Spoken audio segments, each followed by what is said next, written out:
We got asked to pay $500 for a podcast intro, and once again, we declined to pay. So this week, we decided to invest the money into a social media course that we've given to our team to go through. You're listening to Just 3 Clicks, and this is episode number 3. I'm Joey Soto. I'm Jamie Garside. Welcome. Welcome back to episode 3. It's me and Jamie again on this one. We had David on the last one. So if you haven't heard him, make sure you go back and listen to those ones. Yeah, it's probably important actually to start from the beginning if you've picked up, because I suppose when you go through the podcast list, there'll be some quite interesting looking titles. And I know I do it on podcasts. You kind of look through and think, oh, right, that title, I'm going to listen to that one. But in this particular, I would say for this particular podcast, it's probably good to listen to at least the first two so you get an idea of kind of who we are, what it's all about. Yeah, definitely. And it'll all make more sense. Pull the mic in slightly closer. There. Yeah, that's it. Bend it so it's towards your face. That's it. Where we at? Okay. So today... Yeah. What are we talking about today? All right. We'll take it again. In the last one, we basically spoke about kind of getting the MVP together. So that was more of the kind of technical side where David was kind of going over like how you guys had the development team put together like the basic kind of version of Viddyoze. But I thought today we should probably talk about like the actual marketing and how we sold it. Yeah. I suppose everything, we've said this so many times as well in meetings, affiliates, our affiliate networks pay like essentially made up a big part. Well, I suppose it helped us launch this business, didn't they? Maybe we should explain, like, but is. for anybody that doesn't know what an affiliate is, what is that? Yeah, because I suppose if we start there as well, it'll make sense to why we do certain things on a launch. So we have, when we spoke in previous episodes, for anyone that's not listened to the previous episodes, go and check them out. You'll know that we have a background, all of us, of selling digital products. So I mentioned the Warrior Forum. Now, what happens within these kind of circles in this industry, for anybody that doesn't know, is you work with other people that sell digital products and you would help each other, generally down to, someone might be releasing a course that, as an example, I mentioned on the episode I was on and explained what I kind of created as far as digital products. I created digital products that help people sell to local businesses. So I would find other people doing the same thing in different ways. And if they had a course that showed people how to sell to local businesses in a slightly different way from what I was doing, and I like the strategy, the idea, I would then tell my subscribers, my followers, to go and actually purchase that course because it's worth it, and then I would get paid a commission. And in that case, I would be the affiliate. That's what an affiliate is. Yeah. So like, I guess on like a higher level, it's like if you're like someone like a game shop and you sell, the latest PlayStation and Xbox games.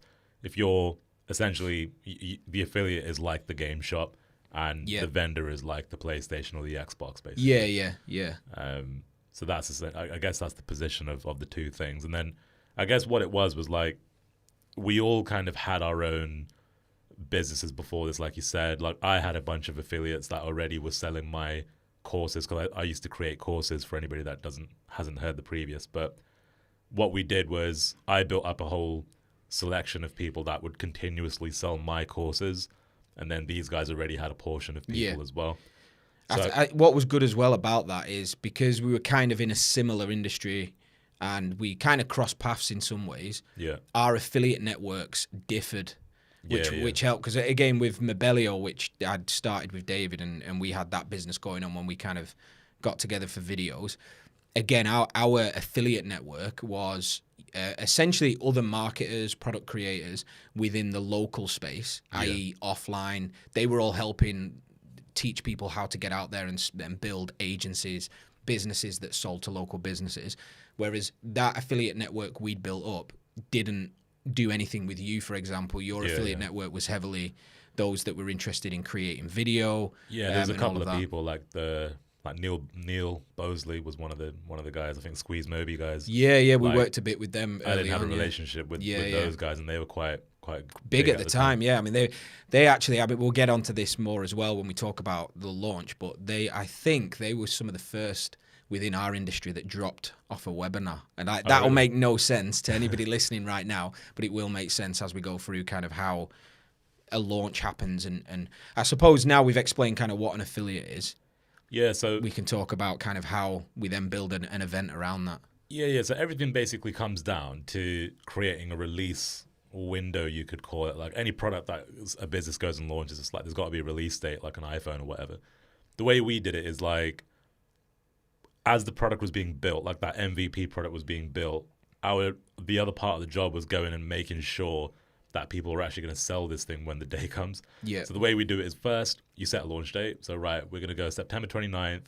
We're going to get all of our affiliate partners that we've got relationship with to go and basically email their customers and say, look, guys, there's a brand new product on the market. It's called Viddyoze. You should go check it out. So then everybody gets an email at 11 o'clock. Everyone then goes to the landing page, the sales page or whatever, and buys at the exact same time. So you've got, what ends up happening is you end up getting like hundreds and hundreds of sales at the same time because you've got all these people basically emailing thousands of people at the same time, basically. So it's a pretty effective method, really. And I don't think it's really like used as much as it could be. No.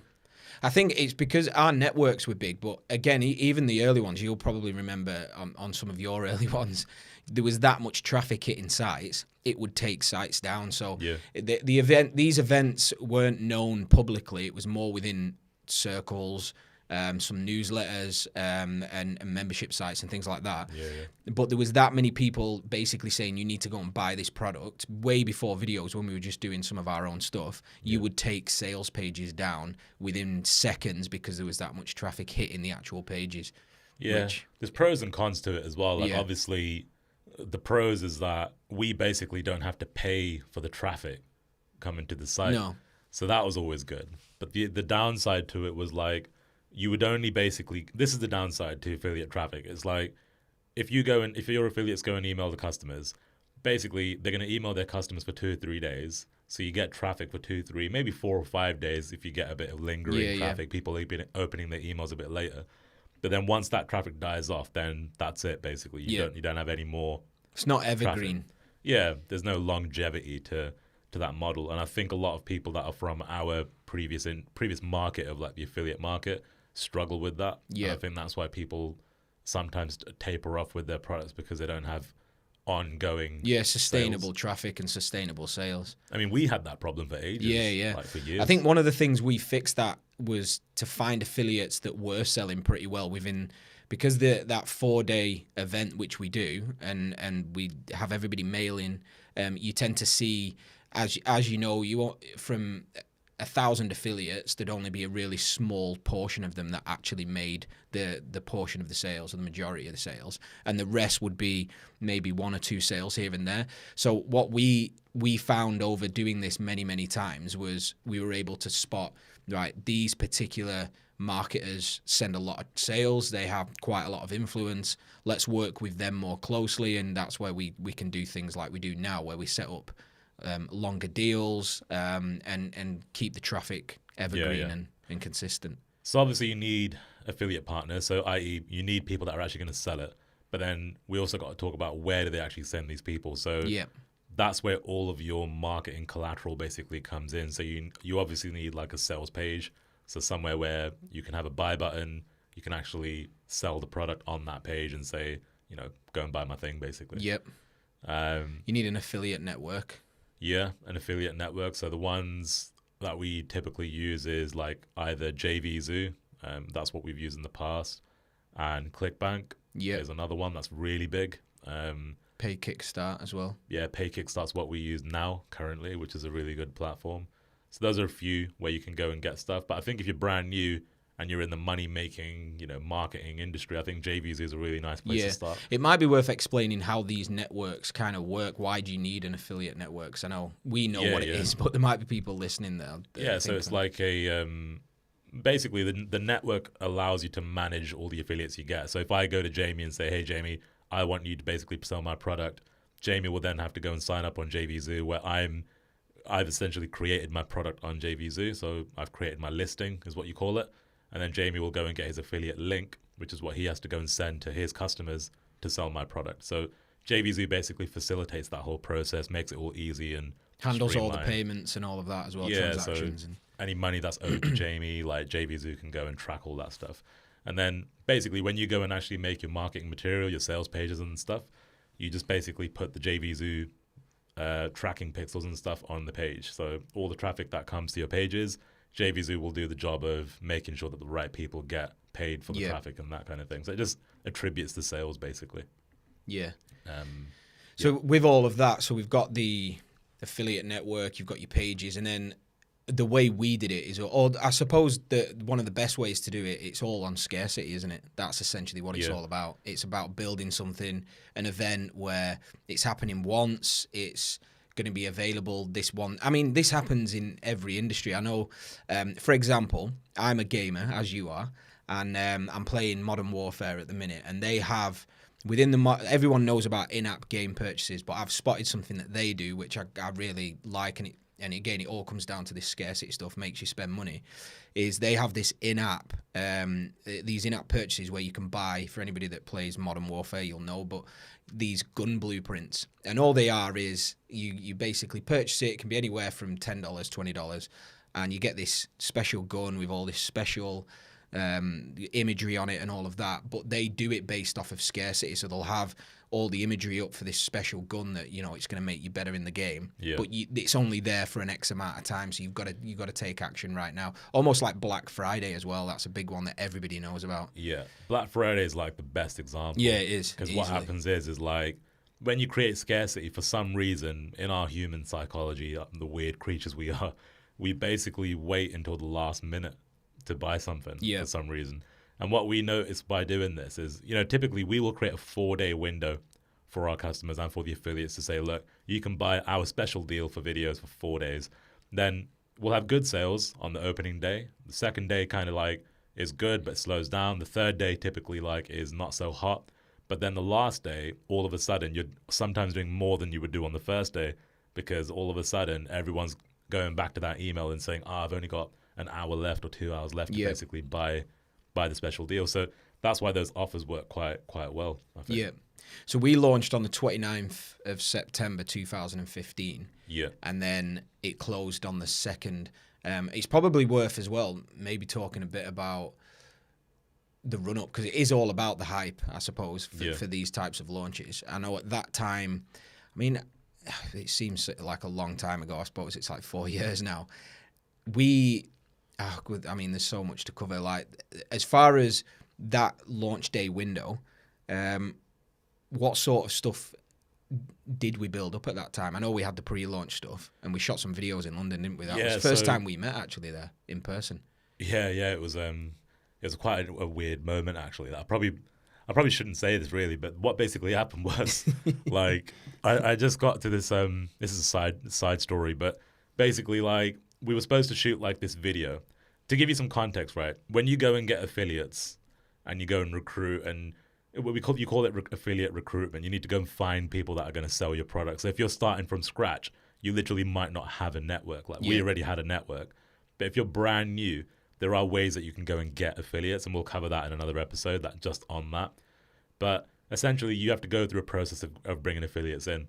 Now, one way that in which you can do that is you can record these really cool affiliate videos. So it's kind of like a pitch for the affiliate. So it's like, hey, this is my product. This is why you should sell it. If you do sell it, your customers are going to get something cool, and also I'm going to pay you like X amount of dollars if you make sales. So you're basically pitching the idea of them selling the product. So we call it like an affiliate video or a JV video, which is short for joint venture.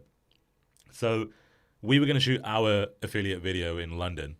And like, it was the first time I was basically meeting David and Jamie, and we had driven up to London. These guys drove down to London from Manchester, and like, it was a long drive for me to get into London, because I live on the outskirts of London, and like getting into central London can take hours. I think we came down on the train. I think we got down quicker from Preston, Lancaster in the northwest of England than you did just outside of London. Yeah, well, anyway, like I had drinking a lot of water before, taking the car into central London. I had to take the car because I had to carry all the equipment. Otherwise, I would have taken a train.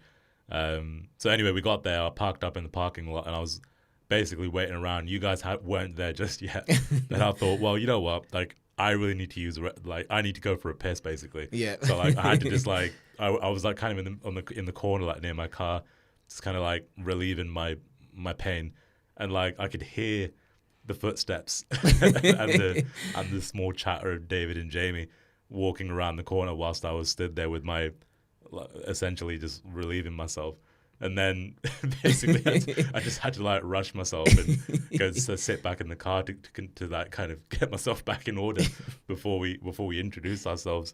So that was really awkward. Did you wash your hands when we shook hands? Well, I didn't have a chance. So like that. No, we didn't even know about that till after. So yeah, I know. You kind of hid that pretty well. That was an odd moment. But anyway, back to the point is like we basically recorded an affiliate video at that time that basically told the story of like me, David, and Jamie coming together. We've got this really big idea, and we want you, the affiliate, to basically support this, jump on board.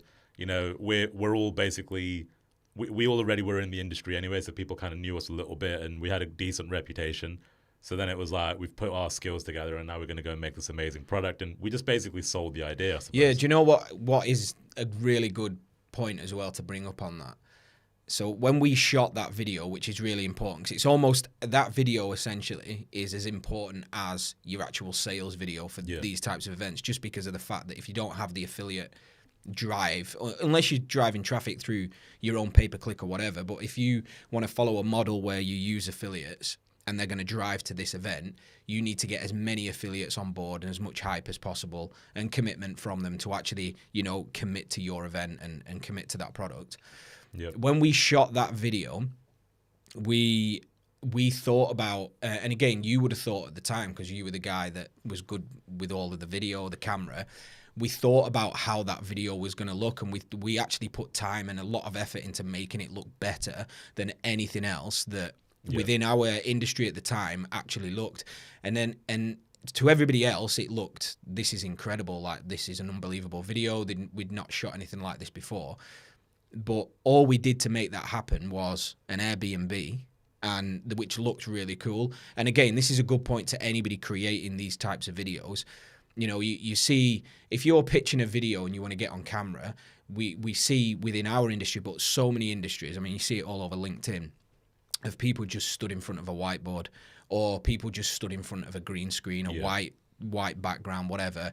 And almost it's that impression of I need to look professional, but to me that doesn't look professional. It just looks cheap. It looks like, and again, people may not have the resources to make things look all elaborate. It's like you're trying to be Apple, basically. Yeah. And the thing is, it looks better if you have a different backdrop. You have a bit of something else going on in the video. I prefer watching somebody talking on a busy street than I would stood in a room with a white background. And that's what we did with, and again, a tip for that is look to see if you can find, you know, a house or, I mean, we've done Airbnbs all around the world, like Miami, everywhere, these huge houses, which you might not want to do a huge house, but you can find really quirky little things. I mean, that Manchester one for Brander was cool, wasn't it? And again, just having something different, it just brings a whole new vibe to the video. Yeah, so I think what Jamie's saying is like, it's just that initial content that you create when it comes to releasing your product. Like,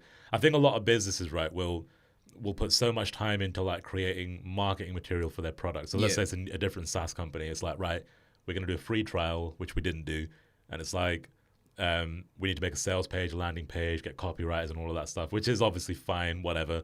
But then what they don't think about is how they're going to sell the thing, like how they're going to get people to it. And that's why this model is so good. And that's why we put all the energy into creating content for actually not just for the customers, but also for the people that are going to sell the product in the first place. Yeah. It's really important. So yeah, I think thinking outside the box in terms of how you shoot that kind of content is important. You could go to a parking lot, like a dead parking lot, and put a chair in the middle of the parking lot. Viddyoze 2.0 was. Oh, yeah, Do you remember true, that yeah. one? We did Yeah, yeah. it. We had an office in Bolton. I mean, I'm fast forwarding a little bit, but when we ran another event for Viddyoze in June 2016, one of the best performing videos we had was that video, and it was basically me on camera walking around the car park at the back of a rundown office. Yeah. And like, if you'd have seen that area in person, you'd have thought, you can't shoot a video here, but we shot a video there and it performed really well. Yeah, yeah. So it's just about being different to what everyone else is doing, I guess. So yeah, so that's essentially your affiliate video. So you would basically go to a affiliate network like JVZoo or Pay Kickstart, whichever one you choose, and you would start the process of finding affiliates. You know, make sure you've got a launch date so you can go and actually tell these people that we're going to be launching on X day, X time, or whatever. And then start making material for your affiliates, get them excited about the launch and let them know that something's going to happen. And then aside from that, you're pretty much just needing the actual material for the actual launch, so your sales page and your sales funnel, if you're going to have a sales funnel, which is probably a good point. In fact, this probably ties in as well to one other thing, is incentivizing affiliates, which is kind of a big thing as well, where, I mean, people may be wondering, you know, so if somebody sells our product, what do you pay them? How do they get paid? Well, we worked on and it sounds massive, and to anybody that looks at any sort of affiliate network in general, we pay 50% on those sales, which is a massive incentive for somebody to sell. And there's rhyme and reason behind why we do this, and we'll get into that. But the other thing is as well, we incentivize affiliates on the JV page and as part of the event to actually commit to selling our product, essentially. Yeah, the product needs to be good. I mean, that's first and foremost, but there are little things you can do extra, like an affiliate contest. And I mean, what have we done on that? Tons of different things on that. Yeah, like I think, you know, we've done it on a big scale where we've given away, you know, $20,000-$30,000 in just cash prizes. So an affiliate contest could be like, right, who are the top 10 affiliates who sold the product over the 4 days? Who was number 1, 2, all the way through to 10? And you would basically pay them a different price based on where they land in the position, known as like a spot prize or whatever. That's something you could do if you've got the money for it. If you don't, though, there's other things you could do. You could pay a lot less. So yeah. You could have like, you know, a couple of $1,000s that you're going to distribute between 3 to 5 people instead of 10. Yeah. You could give away your other products. You could give away T-shirts. You could give away, you know, gifts and there's certain trips. things you can do as well. We never did it where we just decided we were confident on the launches, and it was, I mean, you as if you're doing one of these, you're gonna be able to see the kind of hype building around your own product and how much interest from affiliates you've got. So you'll know how confident you can be with this type of thing. But you can also do minimums as well. We've never really been a fan of minimums, but it's just because it's just the way we've done it without. But there are, you can, you know, say, right, I'm gonna put $5,000 in the pot for all my affiliates to sell this product over a 4-day period, let's say, hypothetically, and the top 10 affiliates are going to share that $5,000 between them, top getting most, bottom less. Obviously, it incentivizes them to do it, but you can do it on minimum sales, so that if an affiliate at the top has to do a minimum of, say, 50 sales, and then you know yourself that you're always going to cover those prizes. Yeah. So you're never going to be out of pocket. Yeah, so you could say, like, you got to do 50. If you do 50 sales, as long as you clear 50 sales, then you can win $1,000, for instance, or something like that. Yeah, that's definitely a good way to do it. I think I did it that way on my first one, actually. Definitely, when you're starting out, that's probably kind of a wise thing to do. Yeah. You just got to be sure you're going to make more. You're gonna be able to cover that money with the actual release of the product. Yeah. And if you've got affiliates, honestly, like if you've got 50, 60 affiliates, and the product and everything is good, the positioning's okay, the copy's good, then you should be able to probably cover it at a very least. I think you've got to have kind of a long-term view on this as well. So and again, we probably did have with Viddyoze, and we didn't in some ways, because when we first came for the first Viddyoze, it was like, right, cool product, built it, amazing, it's probably the first of its kind to do this. Let's get it out there, and then we'll make a ton of money and we'll support it moving forward. And then it obviously took off its own path. But you've got to look at it longer term. So you might think, well, I don't want to spend $5,000 on an affiliate prize. That makes no sense. I've made no money with my product. This is, you know, the launch of my product. Yeah. But you've got to be looking at, so if you hit a launch and you build hype and you do pay, you know, prize money and all of this stuff, you're going to have a bank of customers. Hopefully that's the end goal after the fact, that you can then build out a product like we've done with Viddyoze, essentially. Yeah, definitely. It's not just about the launch, it's about what you can do after when you've got these customers. Yeah, and I think that's the thing as well. Like when you're giving away 50%, I mean, there's been instances where we've given 80% and even 100%. 100%, yeah. Because we know that the long-term play is, we're going to use those customers to make more money, basically. And that's an interesting thing there that we could mention here is, you want to be looking at how you can actually create a sales funnel as opposed to just a page where you're just taking payments for one single product. Yeah. Like what we do with Viddyoze is we have a 2-part funnel, basically. So when you go to viddyoze.com, you'll see we have a price point of, I think it's at the time of recording this, I think it's $127 for our main license, which is a commercial license, or $97 for the personal license. So we'll talk about why those prices make sense in another episode probably, or maybe a little bit later today. But what we're saying here is like, you have your main offer, so it's $127, and what we do for that is we give away 150 templates on the product. So that's your basic license that gives you access to the core product. As soon as somebody buys that, we upsell them to the template club, which is $37 a month, and all they get with that is they just get more templates every single month, and they unlock every single template that we've ever created, basically. Yeah, so that's a couple of extra features and stuff as well. Yeah, which is worth mentioning. So yeah, that's probably another way in which we essentially pull more money out of. Yeah, and then we have the agency as well, which is, and I mean, this actually doesn't appear in all of our sales funnels, but it does in some, where we have then another level of the product. And I suppose this comes back to, if we take it all to the SaaS industry in general, and you think about most SaaS companies that launch, they'll go with a free trial. I mean, every SaaS company, any type of SaaS platform we use within the business probably started with a free trial. We just don't have it, and it's almost like a reverse free trial. We're actually being paid for the customer, and then we've got the upsell. But again, a normal sales funnel would be free trial, use the product, and then upsell to the monthly or the annual or whatever most SaaS companies do.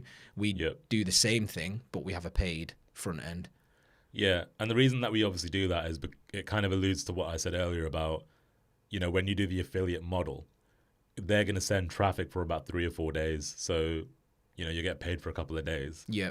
And that's fine. We made $450,000 over that four-day window when affiliates were mailing their customers. But then we also ended up doing, I think it was $1 million in recurring revenue forecasted for the year. And that's because we had a recurring element, and we were creating an MRR to our business by having a $37 a month upsell, basically. Yep. So, I suppose with a paid front end, you sacrifice users. Like there's obviously SaaS platforms out there that would have millions of users, whereas we don't have millions of users. We've got a lot of users, like 100,000 users, but those users are all paid, so they've all paid to be a part of our platform. And the flip side of that as well, if we take it to the whole SaaS industry itself, people talk about raising investment at a very early stage. People build an MVP. This is the standard thing. Build an MVP, go out there, build a pitch deck, and try and get people to give you money to launch it. Yeah. We basically generated profit from day one based off of the model we've done. So we flipped that on its head in a way. We've sacrificed the users for it because we don't have millions of users, but we have a business that's, consistently grown hand over fist, if you will, over the past 4 years. That pretty much sums up how we've bootstrapped the business, because instead of like going out and saying to a business, hey, to an investor that we need $1 million to start the business, we basically just went and created $1 million a year business by essentially just leveraging in 4 days. By leveraging the affiliate model. So it does have its downsides, but because of that, we pretty much were able to start operating essentially. And it was small when we started. Like we had a little tiny office, and I mean, as well, if you think about the platform, just imagine what that was like at that time. Because when I look back on that now, I think, God, we almost released something that the animations at the time, I mean, it was groundbreaking in what it did, but some of the animations weren't great, but it was just the fact that that's all it could do at the time. And what we were able to do with doing this event and generating a significant amount of money. It's almost like we generated our own seed money, which then allowed us, in the two major benefits of this was the seed money then allowed us to go and build a better product, a version 2, which we then launched in June. But the other thing as well is we had actual real users that had paid for the product, that were using the product, that in some ways were loving the product and telling us how great things were, but were also telling us how bad some of the things were. And that allowed us to essentially build what became Viddyoze 2.0. And we've obviously improved it since then. And I think if you have an MVP and you're after investment, and the users you've got in there are free users, so they're not really valuing it that much, they're not using it as much or as aggressively as they would if they'd paid for it, or you're giving it to friends and family to test out, you're never going to get real feedback, are you? That for me was some of the biggest benefits we've had by doing it this way. Yeah, like there's obviously businesses that are able to afford to do the free trial thing, but we basically put in our own food money. Yeah, pretty much. Essentially, Yeah. like this is money we would spend on our rent, mortgages, cars, bills, and whatever else. Like we had to make sure that we were actually going to be able to do those things whilst running the business. We didn't have jobs and things like that. So, and that's what we're doing now. Like we're still doing it now. Yeah. We've had conversations with investors and things like that because we do get a lot of interest because of the size we've grown to by ourselves. But we're still doing what we've done from day one. And over the years, we've really leveraged the affiliate model like long term as well. Because I think once the launch is over, what a lot of people kind of fall into is like, like now what, basically. Yeah. Like how do I now go and do more money? How do I like grow my business now? Yeah. And we did struggle with that for a while. It was like we weren't entirely sure. No. Well, we went through the event cycle, didn't we, probably the first couple of years of the business, or 18 months at least, it was all built on. I mean, because we were able to generate, $450,000 in 4 days, and then $1 million annual recurring revenue, is a lot of money, and you can sustain off that. And we were able to build version 2, which we launched. Essentially, we did the same thing. So the event we talked about, we basically just repeated that in June 2016, but built newer features, newer animations at the time, all of that. Yeah. It's almost like an iPhone. Like, people, like Apple will go and release the iPhone 10 or whatever they're on. I don't even know where they're at now. And then I think it could be 11, now. 11, right? And then, in a year, they'll go and release the exact same phone, but the old phone's basically redundant now because the new one does all these new things. Yeah. That's pretty much what we've done with Viddyoze, is like we've just added new things, not necessarily features in that the product's more complex, but more like template style.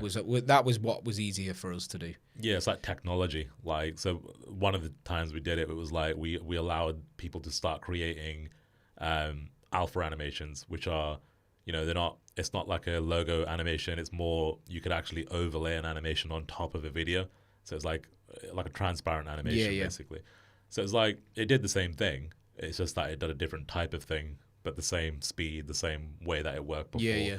So yeah, that's how we basically started to leverage that model and done it a couple of times to essentially recycle the same model. And the good thing is, when you do it a second time, you've still got all the same affiliates. So you've got the same, all the work you've done the first time round pretty much applies the second time, because it's the same product. You can use the same marketing, just change it up a little bit. Yeah, and I think the affiliates as well, Viddyoze is a great product.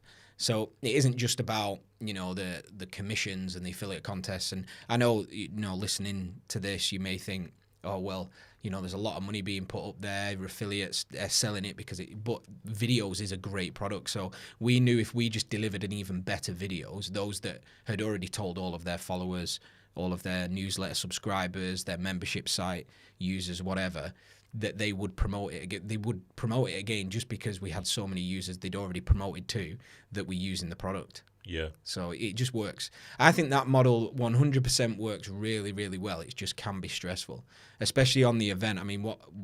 Think about some of the events we've had, what's happened with ours. Yeah. The first one, how long was it before it went down?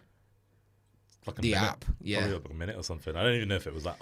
I don't even know. I if still it was have live. nightmares of that screen. Something went wrong. And Yeah, all it it's is funny a 'cause little box on the in screen. the last episode, David was sat there saying he's getting palpitations as he's thinking about Sebastian. Sorry, the developer. Yeah. Not showing up for the. Was for that the event. one? Because I think we've got footage somewhere as well, haven't we? Where it's like you're gonna have to clear the render queue, and David sat there, and you can just see he slumps down as if to say, "I give up. I Face have in no palms, idea yeah. what's going on anymore." We had a lot of face in palm moments like during a lot of these events, and like I did a lot of the content stuff for the first for all the releases we've done, and like one of the issues we've had is because we're not coders or developers or whatever, like you got to basically have the app kind of operational and working for me to go in like create content and stuff. Yeah. So it got that close to the wire with the first videos we were doing that it was literally like trying to create content on the last day, Yeah. like before we were going live. And with JVs as well, like or affiliate partners, they want access to it because, of course, if they're promoting it to their people that trust them, their subscribers, their newsletter subscribers, whatever, they're saying as it's called in the industry that we were in, it's review access, and we have to give access to these partners. And not only do we know there's some things that still need sorting out with the platform, but you've got partners that are coming here and saying and messaging you on Skype or whatever, saying, "Look, I'm trying to create a product. I'm trying to create this video. I want to show my users how amazing this is, but the product's not working. Nothing's working, or this isn't working, or whatever." It becomes a chaotic. It's definitely chaotic stressful. time. Like if you look at some people might know Steam, like Steam games. Yeah. They have the Greenlight program for new game developers, and what they'll do is like a developer can basically choose to put a game on the platform, and they can charge for beta access basically. Yeah. So you're buying a game that essentially isn't 100%. Yeah, it's not all there. We kind of did the same thing. Yeah. It's like we knew the product wasn't what it was fully gonna be, what it is now. We just had a vision for it, and it's like, right, buy it now, and just watch us kind of develop it. And everybody that did buy from day one, we've still literally got customers now who've been paying us every single month because we give them amazing stuff every month, and the product's just evolved so much. Over the I years. think if you look at you mentioned earlier on the funnel, the front end, and then you have the template club upsell. That template club upsell on that very first launch, I think, just gave users an extra 15 or 30 templates. Could have been 30, which is nothing. And so they're paying in reality now. It's nothing. Like now we have those people that paid that $37 to upgrade on that very first launch, got an extra 30 templates. Now have access to over 1,500 or whatever it is now. Yeah. So it has evolved massively. Yeah, it's mad, really. Yeah. But I think what we're trying to get across here is like, if you are brand new and you're sat there thinking like, oh man, like I need to run Facebook traffic, I need to run YouTube ads and all of this stuff, like, and you're trying to run it on $5 a day, like a very tiny budget that's not even going to move the needle. Like you might make sales and stuff, but it's probably going to take you 6 months to make $100,000, or maybe probably even more. Yeah. You could just leverage the affiliate model, like, and just probably do $50,000, $60,000, $70,000 in much less time. Yep. And you'd probably be a lot more comfortable. Yeah, and I think finding affiliate partners isn't actually that hard. You've definitely got to put yourself out there. You're not going to find find 1,000 affiliate partners that will blow up a launch of your product for you by just sitting and doing nothing and maybe listing your product on JVZoo or an affiliate network like ClickBank. Yep. You need to be out there, almost like a salesperson, finding people. Whatever your business is, whether you're selling software, whether you have a training product that targets a specific type of niche or industry, there will be people out there that can help you sell that. An example of that as well, going way before video, so it's not just about our affiliate network. When me and David basically had Mabellio, the Mabellio I talked about in the first episode, it was a mobile and loyalty coupon creator. And we thought, right, we need to sell this to businesses that have essentially could benefit from these loyalty programs. So one of the industries we thought about, because David's dad is one of them, is a driving instructor. We thought, well, driving instructors are perfect. They've got the phones. They're students that generally take tests are between the ages of 17, as it is in the UK, upwards to maybe 24 generally. So they're young, they've all got smartphones, whatever. Yeah. We thought, well, let's see if we can tackle that industry. Now, we had no links in. David's dad was a driving instructor, but we didn't have any links in through him. But we reached out, and this is how easy it can be. We reached out on LinkedIn, I believe it was at the time, to a few driving instructor associations. So the associations out there, and there's one for pretty much every industry you can find. Just Google your industry, and you might be in it right now. We basically reached out to some of the top people there and just said, look, we've got this product. We think driving instructors will really benefit from it. Yeah. Can we come and show you it? And then we ended up having a meeting with one of the bosses there and basically showed this product. He loved it. And we basically set up a little partnership model with them. Exactly the same thing.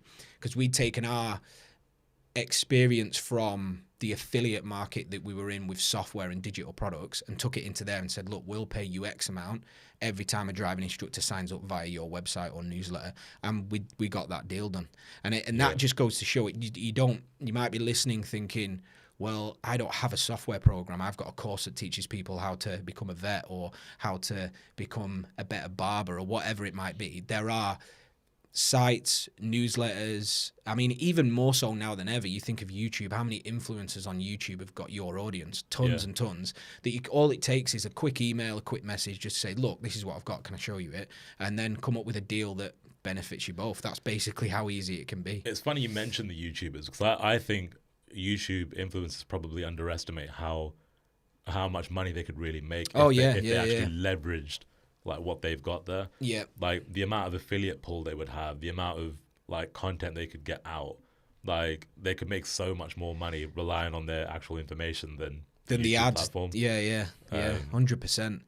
You kind of see a few of them doing it now as well. I mean, again, I mentioned earlier, we're kind of all big gamers here in some ways, not professional gamers, but like hobbyists. And I watch a lot of gaming channels on YouTube, and I was playing a game. I've kind of gone off the game a bit now, FIFA, which everybody will know, especially if you're a football fan, soccer in the US. And I watched a ton of videos on FIFA and all these different things, like what people were doing, all gaming channels. And almost every single one of them that I watched, basically at the beginning of their video, they were sponsored by, is it Elgato Gaming? It's like screen grab capture software or whatever. And every single one of them was sponsored by this. So what Elgato had done there, or whoever owns that, had gone to all of these influencers and thought, well, people watching those channels are our target audience. They're going to want to make their own YouTube channels like this. Let's just sponsor every single one. That is an affiliate deal right there, but just probably in a different context. So that's how easy it can be as well. Yeah, literally. So yeah, I think the main takeaway for this episode really is leveraging, or at least trying to explore the idea of using an affiliate network or an affiliate model to see what's possible. A good thing you could do as well is if you just go on, if you're like brand new and you don't even know if your market would work, just go to clickbank.com and check out the marketplace. Yeah. Because you'll see the ridiculous amount of products and like ideas that people have, all the way down to like pigeon racing. Yeah, and woodworking products. Survival, like doomsday prepping. Build your own chicken coop, all of that. Yeah, honestly, it's like ridiculous the stuff people are selling on there. But I know there's a lot of people making millions of dollars like with those kinds of products. So I think one of the people that work in our business, they work in Viddyoze now, but they used to be an affiliate. And they used to sell affiliate products on the ClickBank network. And one of the ones they used to sell was a survival product. It was about basically building like your own like kind of survival shed in your house or something, which is on ClickBank. And I think they were doing like 1,000 units a day, like 1,000 sales a day, like evergreen all the time at the time they were selling insane numbers. That. Like we're not even doing that. No. Like it's like insane how many affiliates are actually on that network. So that's just a tip anyway, just for anybody that wants to actually explore that idea. Yeah, there's always going to be people that will happily sell your product and will be happy to promote it. It's just the action you've got to take is you've got to get out there and basically reach out to people, just send them messages, get on calls. You know, don't be afraid to demo your products and show. And essentially, think about it as well in the sense that you're helping them, you know, provide a solution to their users. Because on our flip side, and again, we'll get into this definitely in another episode, is although we have a product, we also have been and still are affiliates ourselves for other people's products and have promoted a ton of products over the years to our audience and done huge numbers. And the reason we do that is not just because, oh, right, we're doing a deal and there's, you know, we all make money. It's we look for products, or we get approached, you know, all the time with products. We look for products that we really find benefit not just our business, but will benefit our users as well. So, and again, it builds a bigger trust between us and our users when we show them other products outside of just what Viddyoze is that can help them, you know, whether it's make better videos, become better marketers, whatever it is. And we'll get into that in another time of what we look for in products to promote as well, because that's probably going to be helpful for those out there looking for affiliates. Should we wrap it up there? Yeah, I'd say so. We're about 40 minutes, I reckon. Let's do it there. Is there anything you want to add? No, because I think this has probably gone down the road of affiliates, hasn't it? So we've done a lot of affiliate stuff on that. All right, cool. I'll do like a CTO. Do you want to talk about the mystery prize or anything on this? Mystery box? No. We'll do it after the fact. I think we should just do it. Yeah, once we know who's actually winning, we'll do it then. Cool, so that's pretty much it for today's episode. I hope you guys have enjoyed listening to this and taken something away from it. If you did enjoy it, make sure you subscribe to this podcast and listen in every week with new amazing content we're going to have. And if you do want to check out what we do at Viddyoze, just head over to viddyoze.com. That's VIDDYOZE.com. And we'll be happy to serve you with amazing video content.